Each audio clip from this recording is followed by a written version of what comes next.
If you have never seen this coding question before, you will not be able to solve it during the interview. So given a non-empty integer array, every element appears twice except for one. Our task is to find the single number. Let's say we're given this example, we have 1s that appears twice and 2s that appears twice. The single number that we have is 4, so we can return 4. Let's first go over the brute force approach. We can create a hash set to keep track of our elements. Every single time we visit an element, we can add it to our sets. When we find duplicate elements, we can remove it from our sets. The last element in the set will be our single number. Now in order to find the optimized approach, we can use the concept of XOR. So in this example, we can see that if 2 bits are the same, they will cancel each other out. If the bits are different, they won't cancel each other out.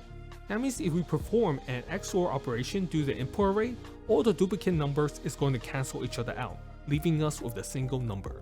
Let's implement the function single number, taking the input array, create our variable single num, iterate through the elements, perform an XOR operation between single num and x, and then sending the result back to single num, and then we can return the single number.